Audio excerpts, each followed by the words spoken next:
Noi non possiamo guarire i nostri pazienti perché sono affetti da malattie rare congenite, però possiamo prenderci cura di loro e possiamo cercare di garantire loro una migliore qualità della vita.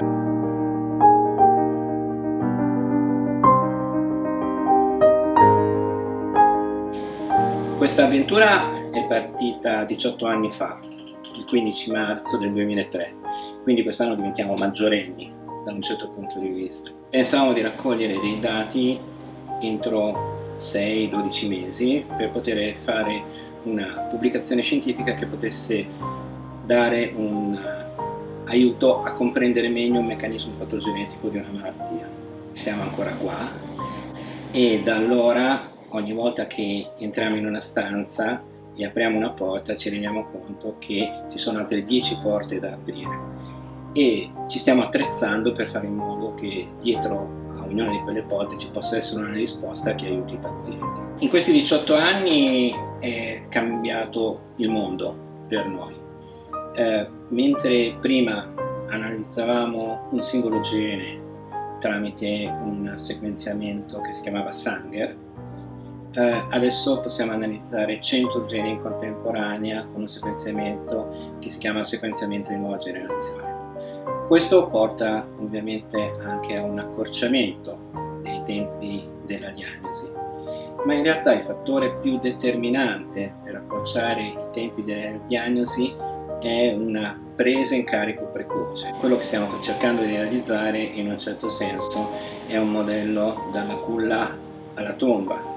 Cerchiamo di prendere in carico i pazienti al più presto possibile, fare il più precocemente possibile la diagnosi, ma organizzare immediatamente un follow-up che ovviamente dovrà essere graduato a seconda dello stadio della vita in cui si trova il paziente. E per questo ci stiamo organizzando e stiamo chiamando presso il nostro ambulatorio non solo gli specialisti che hanno competenze ortopediche e fisiatriche, ma anche tutti quegli specialisti come i cardiologi, i pneumologi, gli ottorini, che sono bene o male coinvolti perché le patologie che trattiamo noi sono patologie multisistemiche. La motivazione a fornire ai pazienti la migliore qualità della vita non si è fermata neanche durante la pandemia.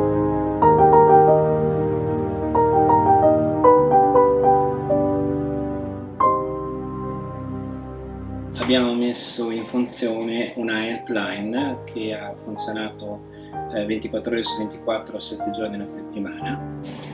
Abbiamo fatto una network a livello nazionale, 15 specialisti in diversi settori e in diverse branche sono stati in grado di fornire un supporto e un aiuto a oltre 500 chiamate, non solo di pazienti. Abbiamo avuto anche un 20% di chiamate di professionisti sanitari che avevano bisogno di informazioni per gestire i pazienti con malattie rare perché nella loro esperienza professionale non erano mai venuti a contatto con un paziente con malattie rare. Questa esperienza si sta evolvendo, stiamo mettendo in pratica una piccola app che fornisce questo tipo di informazioni in maniera più veloce e automatica. Proprio in questi giorni sta terminando un Foresight Project, cioè fondamentalmente un progetto che cerca di guardare al futuro e di indicare quali sono gli obiettivi che ci poniamo da qui al 2030. Quindi c'è una lunga storia e se il nostro treno è partito con un solo vagone, allo stato attuale dei fatti se ne stanno aggiungendo tanti altri. Stiamo coordinando una rete europea di centri di eccellenza che mette assieme 70 centri in 21 paesi dell'Unione Europea per cercare di omogeneizzare i trattamenti e fare sì che non ci sia disparità di trattamento in nessuno di questi paesi. Tante cose sono cambiate, ma tante dovranno ancora cambiare per garantire un'adeguata possibilità ai pazienti di avere una buona qualità della vita.